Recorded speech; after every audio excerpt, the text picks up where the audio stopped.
Hi అండి, అందరికీ నమస్కారం. Welcome back to my channel yours lucky vlogs. కొత్తగా ఎవరైనా మన ఛానల్ చూస్తూ ఉంటే ప్లీజ్ అండి సబ్స్క్రైబ్ చేసుకోండి. ఆల్రెడీ సబ్స్క్రైబ్ చేసుకున్న వాళ్ళకి చాలా చాలా థ్యాంక్స్ అండి. మరో చిన్న రిక్వెస్ట్ ఏంటంటే వీడియోలోకి వెళ్ళే ముందు ఒక చిన్న లైక్ చేయండి ఫ్రెండ్స్. మీరు లైక్ చేయడం వల్ల మన వీడియో మరికొంతమందికి షేర్ అవుతుంది. సో దట్ నాకు మీరు చాలా హెల్ప్ చేసిన వాళ్ళు అవుతారు. వీడియో ఇప్పటివరకు ఎవరైనా లైక్ చేయకపోతే ఒక చిన్న లైక్ చేసేయండి. ఉదయాన్నే ఇంకా లేచిన తర్వాత అయితే బయట కొంచెం ముగ్గు పెట్టలేదండి. నేను జస్ట్ కడిగాను, ఊడ్చేసి కడిగేసాను అంతే. ఇంక ముగ్గు పెట్టకూడదనమాట, మాకు సూతకం ఉంది, అందుకని ఇంక ముగ్గు అయితే పెట్టట్లేదు. ఇంకా కడిగేసిన తర్వాత ఇంక మా వారైతే ఈలోగా లేసి కాఫీ అయితే పెట్టేయమని చెప్పేశారు. తనకైతే ఒక హాట్ వాటర్ పెట్టించాను. తను ఫ్రెష్ అయ్యి వచ్చే లోపల నేనైతే కాఫీ పెట్టేశాను అనమాట. ఇంక ఇద్దరు కాఫీ తాగిన తర్వాత పక్కన వాళ్ళు ఒక 10 చీరలు ఇచ్చారండి ఫాల్స్ వేయమని చెప్పేసి. అందులో ఒకటి అర్జెంట్ అని చెప్పారు, ఇప్పుడు అవసరము ఇప్పటికిప్పుడే కొంచెం చేసి ఇవ్వగలవా అని చెప్పారు. సరే అని చెప్పేసి ఇంక ఇదైతే కొంచెం క్రాస్గా ఉంది, కట్ చేసి ఈ శారీనే కావాలన్నారనమాట. ఇంక ఇదొకటైతే ఫాల్స్ వేద్దామని చెప్పేసి తీస్తున్నాను. ఇందులో అయితే చిన్న డ్యామేజ్ వచ్చింది. తనకు ఫోన్ చేసి చెప్పాను, చిన్న డ్యామేజ్ అయితే ఉంది ఒక సైడ్కి అని చెప్తే, వాటిల్లో అక్కడక్కడ డ్యామేజ్ అయితే ఉంటాయి, డ్యామేజ్ వచ్చిన దగ్గర రఫ్ కొట్టేసాయమ్మ కొంచెం, అది మళ్ళీ చిన్నగా ఎక్కువ అవ్వకుండా అని చెప్పారు. సరే అని చెప్పేసి ఇదైతే రఫ్ కొట్టేస్తానని చెప్పాను. నేనైతే మిషన్ కొని 2 సంవత్సరాలు అవుతుంది, కానీ ఎప్పటికైతే నేను డబ్బులు తీసుకొని ఎవరికి ఏమీ కుట్టివ్వలేదనమాట. ఎందుకంటే నాకే పెద్దగా ఏమీ రాదు. ఈ ఇంట్లోకి వచ్చిన తర్వాత మాత్రం ఓనర్ వాళ్ళు ఇచ్చారండి ఒకసారి ఫాల్స్, కొన్ని స్టిచ్చింగ్ అంటే పై కుట్టేసేవి అవన్నీ ఇచ్చారు. ఇప్పుడు వచ్చేసి ఫాల్స్ ఇచ్చారు. తనైతే బ్లౌజులు కుట్టమని అడుగుతుంది, కానీ నాకు పెద్దగా రాదు కదా, భయం వేస్తుంది. పర్వాలేదు ఒకసారి ఒకటి ట్రై చేయి, నువ్వు కుట్టుకున్నవి బాగానే ఉన్నాయి, నేను చూసాను కదా నువ్వు వేసుకున్నప్పుడు బాగానే ఉన్నాయి, ఒకసారి ట్రై చేయి అంటున్నారు. సరే అని చెప్పాను. ఇంకా తనకి బ్లౌజ్ కుట్టాలి అనమాట. ఇంకా అయితే లైనింగ్ అవి తీసుకోలేదు, కుట్టాలి. ఇదిగోండి ఇక్కడ చిన్న చిరుగు వస్తే ఇలా రఫ్ కొట్టాను అనమాట. ఇలా కొడితే ఏంటంటే ఇంకా చిన్నగా అనేది ఇంకా పెద్దగా అవ్వకుండా ఉంటుంది. ఫస్ట్ టైం అనమాట ఒకళ్ళ దగ్గర డబ్బులు తీసుకొని, అంటే నేను ఇలా కుట్టడం మిషన్ తీసుకున్న తర్వాత మా వారు అప్పుడప్పుడు అంటారు, నువ్వు మిషన్ తీసుకుందే కానీ నాకు ఒక్క రోజు కూడా కనీసం నా షర్ట్ ఏదైనా చినిగినా కూడా కుట్టి ఇవ్వు అని చెప్తారు. జెంట్స్ షర్ట్లు ఏంటంటే సైడ్ కుట్లు డిఫరెంట్గా ఉంటాయి, ఆ మడత మనకు రాదు, వేయడం రాదు. తను నవ్వుకుంటూ అప్పుడప్పుడు అంటారనమాట, నీకు 10,000 పెట్టి మిషన్ కొనిచ్చింది కానీ నాకు ఒక్కటి కూడా ఒకరోజు కుట్టలేదని చెప్పేసి అంటూ ఉంటారు. ఇట్లా మామూలుగా తమాషగా అంటారులేండి. ఇంక ఇదైతే అంచులు కుట్టేసి ఫాల్స్ అయితే వేస్తున్నాను అనమాట. 10 చీరలు ఇచ్చారని చెప్పాను కదా, అన్నీ కాటన్ చీరలే. మన కాటన్ చీరలు ఏంటంటే కొంచెం ఫాల్స్ కానీ లేకపోతే ఇట్లా సైడ్ కుట్లు అంచులు కుట్టడం ఈజీగా ఉంటుందన్నమాట. ఇంకా తర్వాత అయితే ఇంకా నేను టిఫిన్ అయితే ఏమీ చేయలేదండి ఇంట్లో ఈరోజు. ఓనర్ వాళ్ళు ఏంటంటే ఈరోజు పోలేరమ్మ జాతర అనమాట, అంబలు పెట్టారంట, అంబలు అయితే పంపించారు, తలా ఒక గ్లాస్ అదే తాగేశారనమాట. ఇంకా నేనైతే చద్దన్నం ఉంటే అది తినేసాను. సో టిఫిన్ అయితే ఏమీ చేయలేదనమాట. దోసకాయ అయిపోయింది. దోసకాయ అయితే ఇక్కడ కొర్రలు బియ్యం కలిపేసి వేస్తున్నాను. ఇంకా మినపప్పు కూడా నానబెట్టాను. కొర్రలు అయితే కొంచెమే ఉన్నాయి అనమాట, ఒక గ్లాసే ఉన్నాయి. సరే అని చెప్పేసి 1.5 గ్లాసు ఉన్నాయి, అవి అయితే వేసేసి ఇంకా 1.5 గ్లాసు బియ్యం అయితే వేసేసి ఇంకే విధంగా ఒక 1/2 గ్లాసు ఇప్పుడు బియ్యం వేసి ఒక గ్లాస్ వచ్చేసి మినపప్పు వేసి పెట్టేశాను. ఇంక ఇదనమాట. ఇంకా తర్వాత అయితే ఇంకో 2-3 చీరలకి ఫాల్స్ అయితే వేశానండి. ఇంకా వంట టైం అయిపోతుందని చెప్పి వంట దగ్గరికి అయితే వచ్చాను. ఓ పక్క వంట చేసుకుంటూ నైట్ గిన్నెలు అయితే కడిగి పెట్టలేదనమాట. ఇంకా గిన్నెలు అసలు ఎన్ని ఉన్నాయంటే అన్ని ఉన్నాయి. సరే అని చెప్పేసి అవన్నీ కడిగేసుకున్నాను. 2 స్టాండ్లు నిండిపోయాయి అనమాట. ఇంకా వంట చేసుకుంటూ ఈ గిన్నెలన్నీ కడిగేసాను కదా, వంట అయితే అయిపోయింది. ఇంక వీళ్ళకి అన్నం పెట్టాలి. ఈలోగా ఏంటంటే గిన్నెలు సర్దేద్దాం కదా అని చెప్పేసి ఇంక మళ్ళీ గిన్నెలు తిన్న తర్వాత మళ్ళీ గిన్నెలు అవుతాయి కదా, అందుకని చెప్పేసి గిన్నెలన్నీ సర్దేసుకుంటున్నాను. వంట అయితే అయిపోయిందండి. చెప్పాను కదా పోలేరమ్మ జాతర అని చెప్పేసి, మేమైతే సూతకం కాబట్టి పూజ అయితే అదేం చేయలేదు. కాకపోతే ఇంకా అందరూ నాన్ వెజ్ తెచ్చుకుంటున్నారు కదా అని చెప్పేసి ఇంకా నేనైతే చికెన్ మటన్ అది ఒక 1/2 కేజీ ఇది ఒక 1/2 కేజీ తెమ్మంటే తీసుకొచ్చేసారనమాట. అదైతే వండేసాను. ఇంకెందుకంటే చుట్టుపక్కల అందరూ తెచ్చుకుంటారు, ఇంకా పిల్లలు కూడా వాళ్ళు పిలుస్తుంటారు ఎందుకులే అని చెప్పేసి ఇంకా నేనే తెప్పించేసి వండేసాను అనమాట. ఇంకా సమ్మర్ కదండి, బిర్యానీలు అవి ఇవి కంటే కూడా నార్మల్గా ఎంత సింపుల్గా చేసుకుంటే అంత బాగుంటుంది. ఇది వచ్చేసి మటన్ కర్రీ అనమాట. ఆనియన్స్ టమాటో మిక్సీ వేసేసాను, అందులోనే అల్లము వెల్లుల్లి ఆనియన్స్ టమాటో కొంచెం చెక్క లవంగా కూడా వేసేసి మిక్సీ వేసేసాను అనమాట, పేస్ట్ లాగా. అందుకే ఈ గ్రేవీ అనేది ఇంత చిక్కగా ఉంది, మధ్యలో ఎక్కడ కూడా ఆనియన్ టమాటో తగలకుండా. మటన్ కర్రీ అయితే ఇదనమాట. చికెన్ కర్రీ కూడా నార్మల్ కర్రీ లాగే చేశానండి. ఇది కూడా పెద్దగా మసాలా ఏం లేదనమాట. సమ్మర్ కదా, ఎంత సింపుల్గా చేసుకుంటే అంత మంచిది. మనం టేస్ట్ వైజ్గా కాదు, మన హెల్త్ వైజ్గా కూడా చూసుకోవాలి కాబట్టి ఇదనమాట. ఇంకా నాకైతే 2 గుడ్లు బాయిల్ చేసుకుంటున్నానండి. తర్వాత గోంగూర పచ్చడి ఉంది. ఇంతకుముందు వీడియోలో చూపించాను కదా ఊరగాయ పచ్చడి, గోంగూర పచ్చడి పెట్టానని. అదే ఉంది, సరిపోయిద్ది అనమాట. నాకు సపరేట్గా కర్రీ చేసుకోవాలన్న ఇంట్రెస్ట్ లేదు, ఓపిక లేదనమాట. ఇంక ఈలోగా ఒకసారి పైకి వెళ్ళేసి వద్దాము అంటే నైట్ టైంలో అప్పుడప్పుడు కొంచెం వర్షం పడుతుంది. సరే నీళ్ళు ఉన్నాయో లేవో ఒకసారి పోసొద్దాం, నిన్న కూడా వెళ్ళలేదని చెప్పేసి పైకైతే వచ్చాను. ఇక్కడ వచ్చేసి గోంగూర విత్తనాలు అయితే వేసానండి. 4 రోజులు అవుతుంది వేసి. ఇదిగోండి 4 కాదులే 6 రోజులైంది వేసేసి గోంగూర విత్తనాలు వేసి. ఇంకా ఇవైతే ఇదిగో చిన్న చిన్న మొలకలు వచ్చినాయి. కొన్నిట్లో అయితే అసలు రాలేదు. ఈ తోటకూర చిట్రాకు మాత్రం ఇంతకుముందు వచ్చిన చెట్లే మళ్ళీ వచ్చేసాయి అన్నమాట.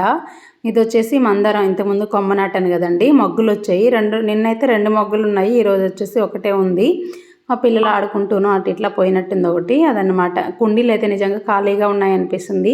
ఈ కనకాంబరం చెట్లు అవి ఇవి ఉండేసరికి తీయాలనిపించట్లేదు, అలాగనే ఉంచితే పెద్దగా పూలేమి రావట్లేదు, అంటే సీజన్ అయిపోయింది కాబట్టి కదనమాట. ఇక్కడైతే ఖాళీగా ఉన్న దగ్గర మాత్రం గోంగూర విత్తనాలు అయితే పెట్టాను. ఇంకేదన్నా ఖాళీగా ఉంటే కొంచెమైనా మెంతికూర వేసుకోవాలనిపిస్తుంది అనమాట. ఇంకా వీటికి నీళ్ళు వేద్దామని వచ్చాను కానీ అన్నిటిలో చెమ్మే ఉందండి. ఇంకా అందుకని పెద్దగా వాటర్ వేయట్లేదు. ఆల్రెడీ కొన్ని వాటర్ పట్టానమాట పోద్దామని, అవైతే కొంచెం కొంచెంగా పోసేసి వెళ్తున్నాను. వర్షం పడడమే కాకుండా ఇవి వేరే సైడ్ ఉండేవి ఇంతకుముందు. ఇప్పుడు గోడ సైడ్కి షిఫ్ట్ చేసిన తర్వాత ఏంటంటే గోడ నీడ వచ్చేస్తుంది అనమాట. మార్నింగే కొంచెం ఎండ, తర్వాత అంతా పెద్దగా ఎండ అయితే రావట్లేదు. ఉదయం సాయంత్రం కొంచెం నీడగానే అనిపిస్తుంది కాబట్టి అంతగా ఎండ తగిలితే ఏంటంటే వాటర్ ఎక్కువ అవసరం అన్నమాట. మెంతికూర అయితే బయట దొరకట్లేదు, నేను కూడా వేయడం మానేశాను కదా, చాలా రోజులు అయిపోయింది నేను మెంతికూర వాడక. ఎప్పుడైనా పప్పులో మెంతికూర వాడాలనిపించినప్పుడు ఏంటంటే కొంచెం మెంతులు నానబెట్టేసి వేస్తున్నాను. అది కూడా లైట్గా, పెద్దగా ఎక్కువ వేసుకుంటే కూడా అంత బాగోదనమాట. ఇంకా పిల్లలు మధ్యాహ్నం అన్నం తిన్న తర్వాత అయితే పడుకోబెట్టేశానండి. ఫుల్గా ఆడుకున్నారు. ఓనర్ వాళ్ళ పిల్లలు, మా పిల్లలు, పక్కింటి వాళ్ళ పిల్లలు, అట్లా అందరూ అయితే ఫుల్గా ఆడేశారని చెప్పేసి పడుకోబెట్టేశాను. ఇంక ఈవినింగ్ అయితే వాళ్ళు కొంచెం లేట్గానే లేసారు. నేను లేచి ఒక కాఫీ పెట్టుకొని తాగేసి పిల్లలకైతే స్నాక్స్ చేస్తున్నాను. మొన్న మా చెల్లి వాళ్ళు వచ్చినప్పుడు ఒక స్వీట్ కార్న్ వాళ్ళు తీసుకొని వచ్చారనమాట పాప కోసం అని. ఇంకా అది యూజ్ చేయలేదు, అది అలాగే ఉండిపోయింది, వాడిపోతుందని. అందులో కొంచెం ఉప్పు, పచ్చిమిర్చి, జీలకర్ర వేసేసి ఇలా గ్రైండ్ చేసేసాను. ఇదేంటంటే స్వీట్ కార్న్ కాబట్టి కొంచెం అది వాడిపోయింది కాబట్టి ఈ మాత్రము, ఇంకా ఫ్రెష్గా ఉండేదైతే ఇంకా లూజ్గా ఉండిద్ది పిండి. ఇంత లూజ్గా ఉంది. నా దగ్గర బియ్యం పిండి కూడా లేదనమాట. అందుకని దోశ కోసం నానబెట్టాను కదా మినపప్పు, ఆ మినపప్పులోనే కొంచెం మినపప్పు తీసుకొని గ్రైండ్ చేసేసాను. ఇలా కొంచెం కచ్చాపచ్చగా గ్రైండ్ చేసి అది ఇందులో కలిపేసుకుంటున్నాను అనమాట, కొంచెం గారెల్లాగా వేద్దామని. దీంట్లోనే కొంచెం కరివేపాకు, కొత్తిమీర, జీలకర్ర ఆల్రెడీ వేసాం కాబట్టి ఉప్పు జీలకర్ర ఇంకేం వేయట్లేదు. పచ్చిమిర్చి పిల్లలకి తగిలితే తినరని అందులోనే వేసేసాను అనమాట. కొంచెం ఆనియన్స్ కూడా వేసుకొని ఇలా కలుపుకొని వడల్లాగా వేసుకోవడమే. టేస్ట్ అయితే చాలా బాగుంది. అచ్చంగా స్వీట్ కార్న్ వడలు అయితే నేను ఎప్పుడు తినలేదు. ఒకసారి చేశానండి, తిన్నాను, కాకపోతే ఆయిల్ ఎక్కువ తీసుకునింది, అందుకని ఇంక ఈసారి అయితే మినపప్పు కూడా వేశాను. బియ్యం పిండి ఉంటే బియ్యం పిండి వేసుకుంటే బాగుంటుంది. ఇంకా నా దగ్గర లేదు కదా, పిండి ఎక్కువగా వచ్చేసిందని కొంచెం తీసి పక్కన పెట్టాను. రేపు టిఫిన్కి అట్లా అవసరమైతే వేయచ్చు, అంత చేసినా కూడా తినరనేసి. పైగా మా వారు కూడా లేరు ఇప్పుడు, ఇంకా మధ్యాహ్నం ఆఫీస్కి వెళ్ళారు కాబట్టి తను వచ్చేసరికి 11 అయిపోతుంది. ఆ టైంలో తను తినేదేమి ఉండదు, అందుకనేసి కొంచెంగానే చేశానన్నమాట. ఇంకా పక్కన వాళ్ళకి ఇద్దామన్నా కూడా ఈరోజు జాతర కాబట్టి వాళ్ళే వడలు చేసుకొని మాకు పంపించారు. స్వీటు, వడలు, అంబలి అట్లా. ఇంకా మేమేం పంపించని చెప్పండి, అందుకని ఇంకా నేనైతే లిమిట్గానే చేశాను. వీటిలోకి సాస్ వేసుకొని తింటే కూడా బాగుండింది. ఇంకా నేనైతే పల్లి చట్నీ ఉంది కొంచెం, అందుకని చెప్పేసి పల్లి చట్నీ నిన్నటిది ఉంటే ఇంకా అదైతే పెట్టేశాను పిల్లలకి వేసేసి. టేస్ట్ అయితే చాలా బాగుందనమాట. ఈ వడలు చేసిన తర్వాత మళ్ళీ గిన్నెలు కడగాలి. మధ్యాహ్నం తిన్న తర్వాత కడగలేదు, ప్లస్ ఇప్పుడు వడలు గ్రైండ్ చేయడం అది ఇది కొంచెం ఉంది కదా, ఒకేసారి బియ్యం కొంచెం ఉన్నాయి కదా అవైతే గ్రైండర్లో వేసేసి దోశ బియ్యం ఇంకా గిన్నెలు అయితే కడిగేసుకోవాలన్నమాట. పిల్లలు ఇంటి దగ్గర ఉంటున్నారు కాబట్టి ప్రతిసారి ఏదో ఒకటి తినడానికో తాగడానికో తీసుకుంటారు, ఏదన్నా లెమన్ జ్యూస్ అట్లా. ప్రతిసారి ఇంకా గిన్నెలు, స్పూన్లే ఎక్కువ, గ్లాసులు చిన్న చిన్న బౌల్స్, స్పూన్లే ఎక్కువ సింక్లో ఉంటాయి అన్నమాట. ఇంకా గిన్నెల పని అయితే ఒకసారి ఎక్స్ట్రాగానే పడుతుంది నాకైతే డైలీ. అంతే కదా, పిల్లలు ఇంటికాడ ఉంటే ఇంకా అసలు చెప్పనవసరం లేదనమాట. గిన్నెలకి ఇల్లు కూడా ఒకసారి ఎక్స్ట్రా అనగానే చిమ్మాల్సి ఉంటుంది. ఎంత చిమ్మినా సరే ఇసుక అయితే ఫుల్గా వచ్చేస్తుంది. పైగా మా ఇంటి పక్కన ఇల్లు కొత్తగా కడుతున్నారు కాబట్టి అసలు ఇసుక కూడా డస్ట్ అయితే బాగా వచ్చేస్తుంది అనమాట. ఇక మొన్న ఆన్లైన్లో చెల్లి నా కోసం ఒక శారీ పెట్టింది, నేను చెల్లి కోసం ఒక శారీ పెట్టాను. నేను పెట్టినట్టు చెల్లికి తెలియదు, చెల్లి పెట్టినట్టు నాకు తెలియదు. అనుకోకుండా ఇద్దరం ఒకటే కలర్ పెట్టేస్తామన్నమాట. కాకపోతే డిజైన్ వేరు, క్వాలిటీ వేరు. కాస్ట్ కూడా వేరండి. నాకు చాలా రోజుల నుంచి నేను ఒక శారీ తీసుకోవాలనుకుంటున్నాను. ఆ శారీ చెల్లి కోసం పెట్టాను. ఇది వచ్చేసి చెల్లి తన కోసం తీసుకోవాలనుకుందంట. ముందైతే అక్కకి పెడదాంలే అని చెప్పేసి నా కోసం ఆర్డర్ పెట్టింది. సరే అని చెప్పేసి ఇదైతే చెల్లి నా కోసం తీసుకొచ్చిన ఆ శారీ అనమాట. తను డైరెక్ట్గా నా అడ్రస్కి పెట్టేసింది. ఇది వచ్చి బ్లూ కలర్ వచ్చేసి బ్లౌజు, ఇది లైట్ ఎల్లో అండ్ గ్రీన్ లాగా ఉంది కదా, అదైతే శారీ అనమాట. క్వాలిటీ బాగుందండి, శారీ కూడా బాగుండింది. ఇది వచ్చేసి 1100 నుంచి 1200 వరకు ఆన్లైన్లో కాస్ట్ అయితే ఉంది. కానీ అప్పుడప్పుడు ఆఫర్ పెడుతున్నారు, కొంచెం చూసుకొని 700కి పెడుతున్నారు అనమాట సేమ్ శారీ. కానీ ఒక 15 మినిట్స్ 10 మినిట్స్ మాత్రమే ఆఫర్ ఉంచుతున్నారు, తీసేస్తున్నారు. ఆ టైంలో మనం చూసుకొని బుక్ చేసుకుంటే ఇదైతే 700కి కొంచెం ఒక 20 రూపాయలు అటో ఇటో వచ్చేస్తుంది అనమాట. మేమైతే అదే కాస్ట్కి పెట్టాము. శారీ అయితే బాగుంది, మాకు నచ్చింది.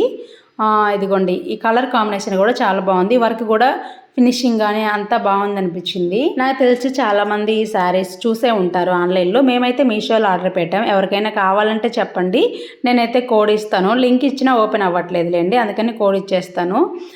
శారీ అయితే మాత్రం కింద మొత్తం ఇదిగోండి ఇలా కట్టు చెరుక్కి తప్పించి మిగతా అంతా కింద మొత్తం కూడా ఈ విధంగా వర్క్ అయితే వచ్చింది కుర్చీల దగ్గర. పైన వైపు వచ్చేసి మనకి ఫ్రంట్ కానించి కొంగు మొత్తం అయితే ఇలా వర్క్ వచ్చిందనమాట.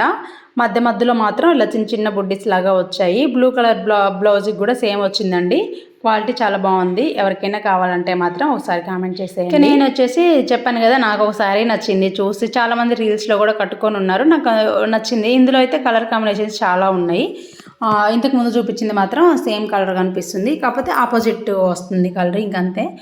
ఇది వచ్చేసి ఇది కొంచెం తక్కువ కాస్ట్ అండి, బట్ ఎలా వస్తుందో నాకు నచ్చి, తక్కువ కాస్ట్ అయినా సరే నాకు నచ్చి పెట్టుకున్నాను నేను.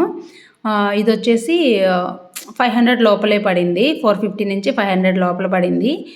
ఇది వచ్చి బ్లౌజ్, ఇప్పుడు నేను చూపిస్తుంది అయితే బ్లౌజు కట్ వర్క్ లాగా వచ్చింది హ్యాండ్స్కి. ఇదిగోండి, ఇది వచ్చేసి శారీ అనమాట. ప్లెయిన్ శారీయే, మధ్య మధ్యలో అది స్టోన్ లాగా వచ్చింది. తర్వాత వచ్చేసి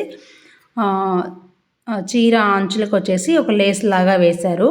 ఇంకా శారీ అంతా ఇలాగే ఉంటుంది, ఇంకా బుడ్డీస్ అట్లా ఏమీ ఉండవు, ప్లెయిన్గానే ఉండింది శారీ. నాకైతే శారీ కాస్ట్ మారలేదు, కానీ ఇది లైఫ్ రాదనిపించింది. ఈ క్లాత్ అనేది కొంచెం పల్చగా ఉండింది, లైఫ్ రాదనిపించింది. బట్ శారీ నాకు కట్టుకుంటే బాగుంటుంది అనిపించింది, కానీ నాకు ఏంటంటే ఏదైనా ఒక దారం పోగూడొచ్చిందంటే ఇంక అది పోతానే ఉంటుందేమో అనిపించింది. క్వాలిటీ నచ్చక నేనైతే ఈ శారీ రిటర్న్ పెట్టేశానండి. కానీ కట్టుకుంటే చాలా బాగుంటుంది అనిపించింది. ఇది కూడా శారీ ఎవరికైనా కావాలనుకుంటే ఒకసారి కామెంట్ చేయండి, నేనైతే కోడ్ పెట్టేస్తాను కామెంట్స్లో. కిచెన్లో నిలబడి ఎక్కువసేపు పని చేయాలంటే నిజంగా చాలా చిరాగ్గా ఉంటుంది. నాకైతే ఈ ఇంట్లో ఓపెన్స్ ఎక్కువ ఉన్నాయి, విండోస్ కానీ ఇట్లా ఓపెన్ ప్లేస్ ఎక్కువ ఉంది కాబట్టి గాలి బయటకు కొంచెం గాలి వస్తుందంటే విండో ఓపెన్ చేస్తే మాత్రం మంచి గాలి వస్తుంది. అయినా సరే నాకు ఈ సమ్మర్లో కిచెన్లో ఉండాలంటేనే అసలు నిజంగా చాలా చిరాగ్గా ఉంది. అసలు ఏదైనా ఇంటి పని చేసుకోవాలన్నా కూడా అంత కష్టంగా ఉందన్నమాట. అప్పుడప్పుడు వర్షాలు పడుతున్నా సరే ఎండ వచ్చినప్పుడు మాత్రం బీభత్సంగా ఎండ వస్తుంది. ఇంకా పొలం పని చేసే వాళ్ళ పరిస్థితి అయితే చెప్పనవసరం లేదు. ఇక్కడైతే పిండి వేస్తానండి, అన్నం వండేస్తాను. ఇంకా మధ్యాహ్నం కూరలతోటి మా పిల్లలు అయితే అన్నం తినేస్తారు.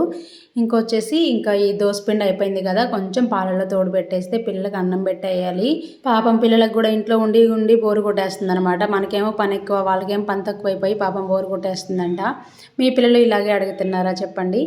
ఇదండి వీడియో. మీకు నచ్చినట్టయితే ప్లీజ్ లైక్ చేయండి, షేర్ చేయండి, సబ్స్క్రైబ్ చేసుకోవడం మాత్రం మర్చిపోవద్దు. ఇప్పటి వరకు లైక్ చూపితే లైక్ చేయండి. Thank you.